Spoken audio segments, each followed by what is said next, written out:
Hello friends, नमस्कार। स्वागत है आप सभी का मेरे YouTube channel maths with Ramesh पे। जैसे कि आज है प्रॉफिट एंड लॉस की क्लास नंबर 14। आज कुछ ऐसे सवाल कराएंगे जो पिछले जो क्लास हुई थी उससे रिलेटेड एक सवाल होगा या दो सवाल होगा। उसके बाद तीन चार सवाल आप लोगों को करने के लिए मैं आज दूंगा। जी हाँ, देखते हैं कि कौन बच्चे हैं जो सवाल लगाते हैं मन से और कौन नहीं लगाते। ऐसा समझ लिए कि वो चार सवाल आपके लिए एक प्रैक्टिस सेट के तौर पे होगा। चार सवालों का मान लीजिए छोटा सा। बाकी पिछले क्लास की तरह जो चार सवाल मैंने आपको बहुत इंपॉर्टेंट कराए थे, वैसा ही एक सवाल आज लिखा हुआ है, थोड़ा अलग है उससे। उन चार सवालों से थोड़ा आज का सवाल जो पहला लिखा हुआ है आपके सामने वो क्या है, हल्का सा अलग है। बाकी उसके बाद टाइप चेंज कर देंगे। पहले देखिए इस सवाल को कैसे करेंगे। एक वस्तु को 16.67% लाभ पर बेचा जाता है। यदि क्रय मूल्य और विक्रय मूल्य दोनों ही 22 रुपए कम हो तो लाभ प्रतिशत पहले से 3.33% ज्यादा होगा। वस्तु का क्रय मूल्य बताइए। ये है आज का पहला सवाल। देखिए, तो वस्तु को क्या किया गया है, 16.67% पे क्या कर दिया गया है, लाभ पर बेच दिया गया। अब इसका मान आपको पता है क्या होता है, 1/6। तो सीपी और जो एसपी का यहाँ रेशियो बनेगा वो 6 और 7 का हो जाएगा। यानी कि सीपी अगर हमारा 6 होगा तो उस पर प्रॉफिट 1 का हो रहा है, तो एसपी क्या हो जाएगा, 7 हो जाएगा। अब क्रय मूल्य और विक्रय मूल्य को दोनों ही हम अगर कितना कम कर दें, 22 रुपए क्या कर दें, कम कर दें, तो लाभ प्रतिशत पहले से 3.33% ज्यादा होता है। अब पहले 16.67% लाभ था, तो 3.33% क्या होगा, ज्यादा होगा। तो ये कितना हो जाएगा, पूरा 20%, जिसका मान होता है 1/5। यानी कि अब सीपी 5 हो जाएगा कब, जब 22 रुपए क्या कर दिया गया है, क्रय मूल्य और विक्रय मूल्य दोनों को ही कम कर दिया गया है। तो 5 से अब एसपी प्रॉफिट 1 है तो एसपी क्या हो जाएगा, 6 हो जाएगा। क्रॉस प्रोडक्ट यहाँ पे अप्लाई कर देंगे, इसका इससे मल्टीप्लाई, 5 का इससे और इसका इससे, ये 132 हो जाएगा, ये 110 हो जाएगा, ये 36 हो जाएगा और ये 35 हो जाएगा।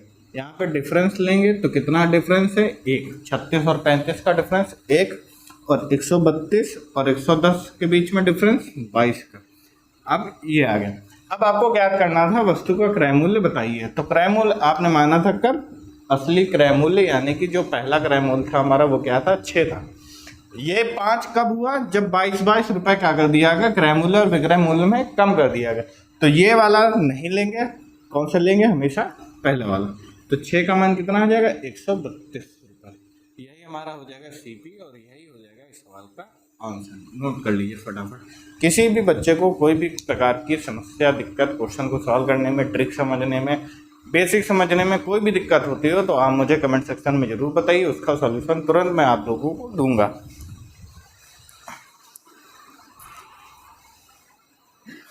नोट करिए सवाल, बहुत ही अच्छा सवाल है, बहुत ही ज्यादा अच्छा है।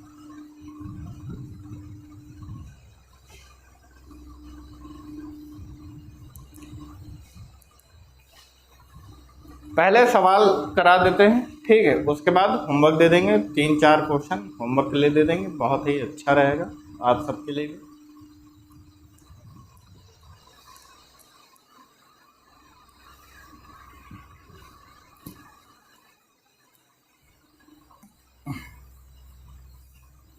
क्या किया हमने, 16.67% लाभ पर एक वस्तु को बेचा गया, तो वस्तु का सीपी 6 होगा और एसपी क्या होगा, 7 होगा। उसके बाद दोनों में क्रय मूल्य और विक्रय मूल्य में 22 रुपए की क्या कर दी गई, कमी कर दी गई, जिसकी वजह से जो लाभ था वो 3.33% और बढ़ गया। तो जो ओरिजिनल लाभ हमारा बढ़ा वो कितना था, 20% बढ़ गया, 1/5, सीपी 5 और एसपी क्या हो गया, 6 हो गया। कब, जब 22 रुपए कम कर दिए। क्रॉस प्रोडक्ट लगाएंगे तो ये 132 हो जाएगा, ये 110, ऊपर 36 और 35, इनका डिफरेंस लेंगे, 1 का मान 22 हो जाएगा और इधर 6 का मान सीपी जो हमें निकालना था वो कितना हो जाएगा, 132। यही क्या हो जाएगा इस सवाल का आंसर। बढ़ते हैं अपने अगले सवाल की तरफ, या फिर कह लीजिए अगले टाइप की तरफ, जो कि आपके सामने ये रहा। देखिए सवाल को, देखिए इस नए टाइप के सवाल को। एक व्यापारी अपनी वस्तु का विक्रय मूल्य अपने मूल विक्रय मूल्य से आधा गुना कर देता है। पहले उसे 60% का लाभ होता था, तो अब उसे कितने % का लाभ अथवा हानि होगा, कब, जब वो अपने विक्रय मूल्य को मूल विक्रय मूल्य से कितना कर देता है, आधा कर देता है, हाफ कर देता है। बताइए, समझ में आ रही लैंग्वेज। है, प्रीवियस ईयर में आया हुआ क्वेश्चन है ये। अपनी वस्तु का जो विक्रय मूल्य था वो अपने मूल विक्रय मूल्य से, यानी कि जितने में वो बेचना चाहता था उससे क्या कर देता है, आधा कर देता है, हाफ गुना। ठीक, आधा कर दीजिए चाहे हाफ गुना कर दीजिए, बात एक ही पड़ेगी आपको। जानते हैं आप लोग होशियार हैं बहुत ज़्यादा। देखिए कैसे करेंगे, तो यहाँ पर समझिए कि पहले उससे कितने का लाभ हो रहा था, 60% का। तो अगर सीपी हमारा पहले कितना था, 100% था, तो एसपी हमारा कितना होगा, 160% होगा। समझ में आ रहा है कि नहीं, लाभ पे बेचने के बाद। ठीक, अब लेकिन वो क्या कर रहा है कि इसका क्या कर दे रहा है, आधा कर दे रहा है, हाफ कर दे रहा है। तो आपको पता है परसेंट ना लीजिए। ठीक, गलत कुछ नहीं है, जिन्होंने नोट कर लिया हो घबराया नहीं, गलत कुछ नहीं। सीपी अगर 100 माना तो एसपी 160 आ जाएगा। ठीक, अब वो क्या कर दे रहा है, इसका हाफ कर दे रहा है। तो यानी कि अब अगर सीपी 100 था तो एसपी कितना रह जाएगा, 80 रह जाएगा। तो आपको बताना है कि अब कितने का प्रॉफिट या फिर लॉस हो रहा था। तो आप देख के बता सकते हैं कि पहले अगर सीपी 100 था तो अब एसपी कितना आ गया, 80 आ गया, यानी कि घाटा हो गया है। कितने का घाटा हो गया बच्चों, 20 का हो गया। कितने से, 100 से, तो गुणे 100। तो आप जानते हैं कि 20% का क्या हो जाएगा, लॉस हो जाएगा, हानि। यही क्या होगा इस सवाल का आंसर। नोट कर लीजिए फटाफट, बहुत ही अच्छा सवाल और ज़बरदस्त सवाल था। नोट करिए फटाफट, समझ में आ गया सवाल, बहुत ही अच्छा सवाल था, प्यारा सवाल, आया हुआ सवाल है। नोट कर लीजिए फटाफट। कोई भी दिक्कत अगर आती हो आपको ऐसे सवालों में करने में तो आप कमेंट सेक्शन में ज़रूर बताएं, या फिर मुझे पर्सनल अपने सवाल जो भी आपको कठिन लगते हो वो आप मेरे व्हाट्सएप पे 9169528642 पे आप मैसेज कर सकते हैं।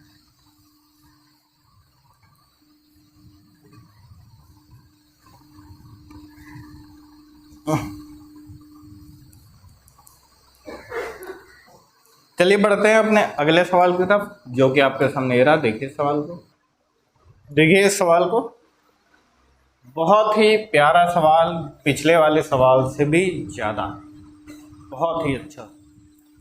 पढ़िए एक बार सवाल को, कि रवि ने एक टेप रिकॉर्डर उसके विक्रय मूल्य से 2/10 भाग में खरीदा तथा उसको उसके विक्रय मूल्य से 8% अधिक पर बेच दिया। पहले तो वो खरीद ही विक्रय मूल्य का जो दाम था उसके 2/10 पे खरीद रहा है। ठीक, यानी कि रवि के लिए वो सीपी हो जाएगा, और उसके बाद वो फिर से उसको उसके विक्रय मूल्य से 8% अधिक पर बेच दे रहा है। बताइए, बहुत ही ज़बरदस्त क्वेश्चन। ऐसे सवालों को करने में अपना अलग ही मज़ा आता है। जिनकी लैंग्वेज थोड़ी घुमावदार होती है उनको समझने के लिए आपको दिमाग लगाना पड़ता है, कॉमन सेंस नहीं लगाना पड़ता है ना, समझ में आ रहा है।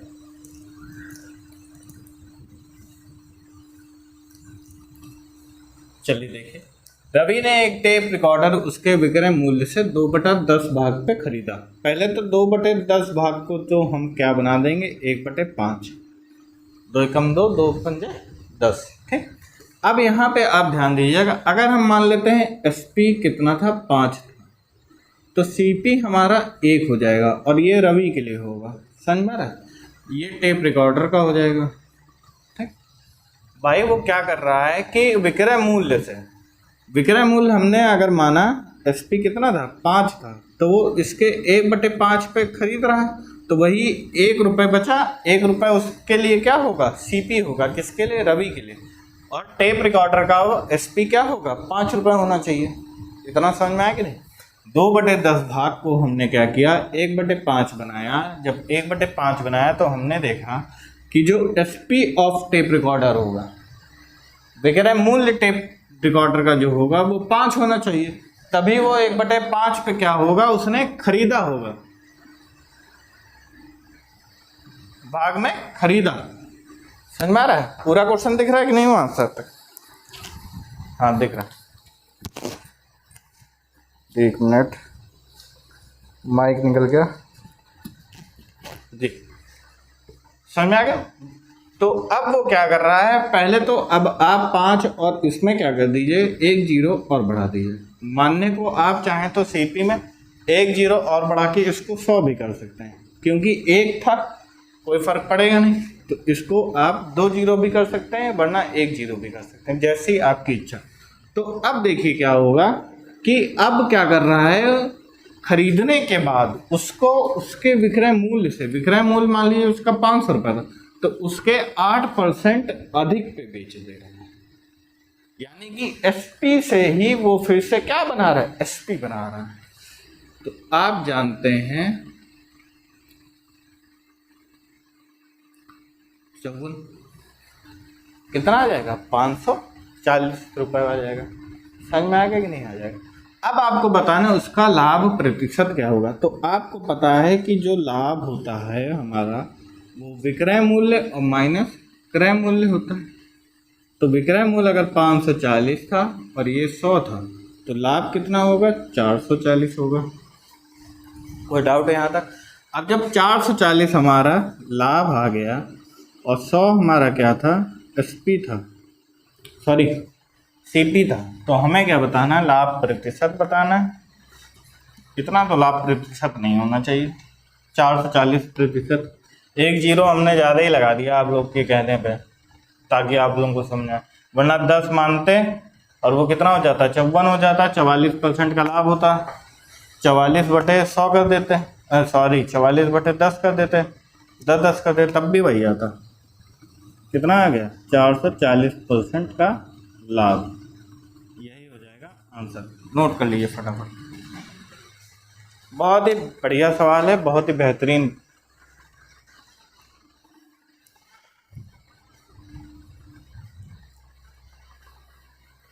%440 का लाभ उसको मिला। सोचिए कितना लाभ मिला उसको, how much profit he gets है।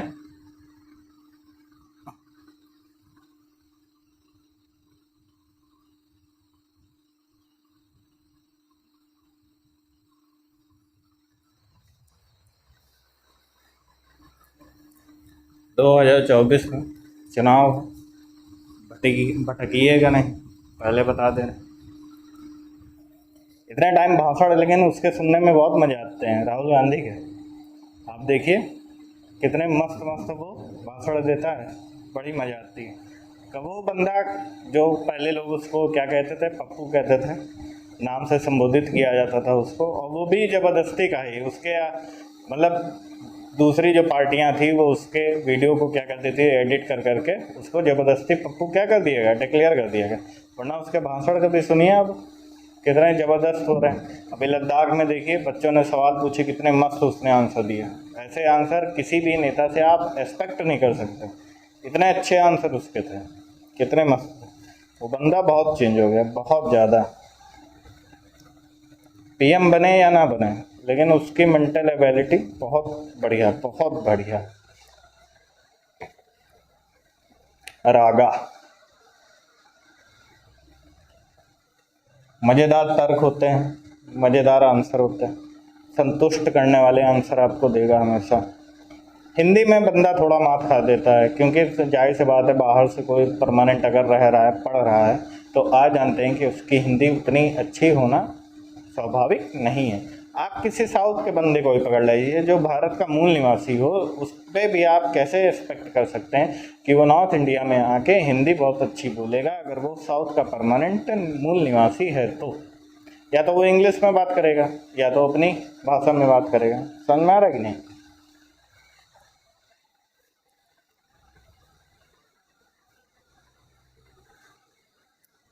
नोट हो गया। चलिए बढ़ते हैं अपने अगले क्वेश्चन की तरफ, जो कि आपके सामने ये रहा। देखिए इस क्वेश्चन को, देखिए ये 2 सवाल आपके लिए होमवर्क में है। बहुत ही उम्दा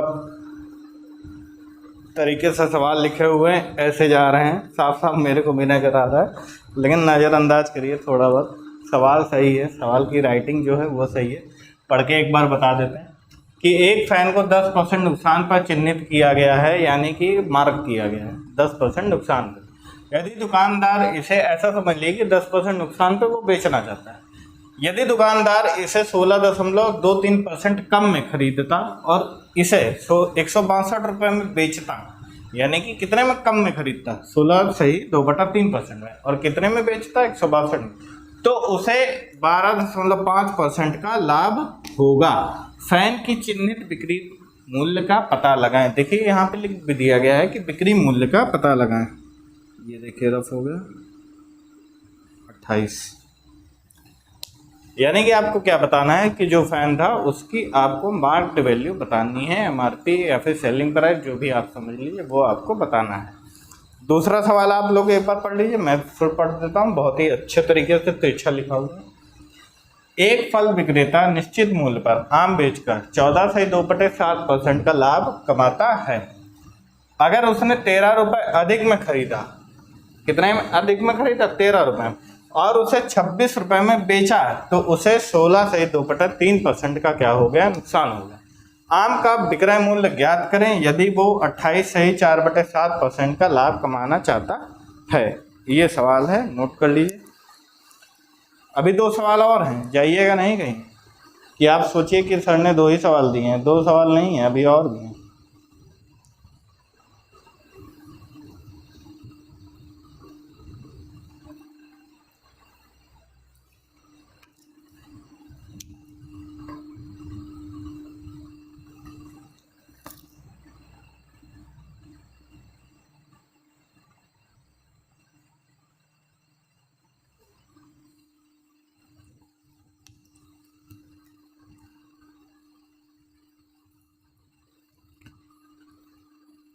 नोट करिए, फिर आपको एक बात शेयर करना चाहेंगे।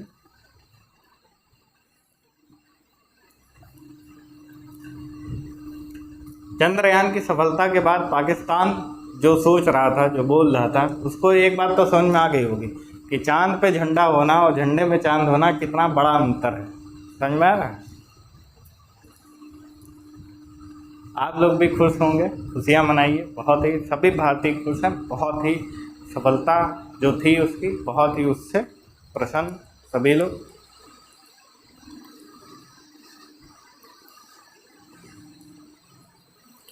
नोट करिए, फिर ये 2 सवाल और आपके लिए, देखिए इन सवालों को, ये 2 बेहतरीन सवाल और आप लोगों के लिए।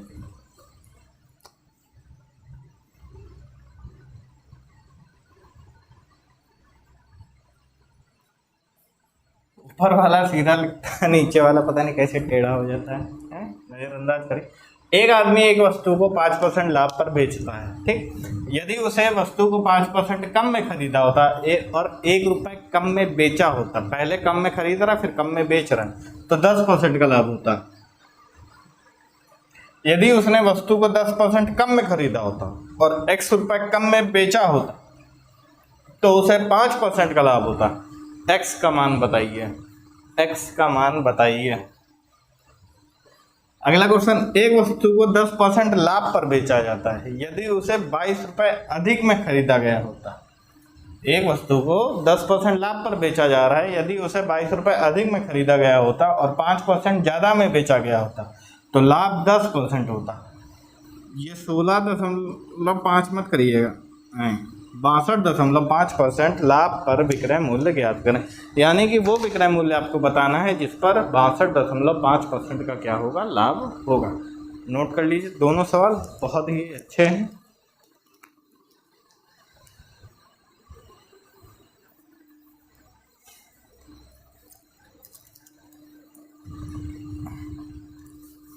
इंडिया ने इस बार क्या कर दिया, चंद्रयान की सफलता से ये साबित कर दिया कि चांद पर झंडा होना और झंडे पर चांद होना कितनी बड़ी बात है कि नहीं।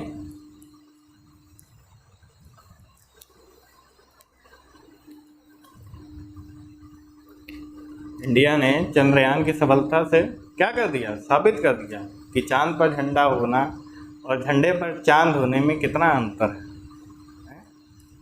पूरा भारत देश आज खुशियाँ मना रहा है, सब वाहवाही कर रहे हैं इसरो और इसरो की टीम को। बहुत ही बधाइयाँ उन लोगों को। उन लोगों ने पूरे भारत देश का क्या कर दिया, मस्तक गर्व से ऊंचा कर दिया, है कि नहीं। फूले नहीं समा रहे हैं सब लोग, इतने खुश। और खास कर पाकिस्तान कितना दुखी है।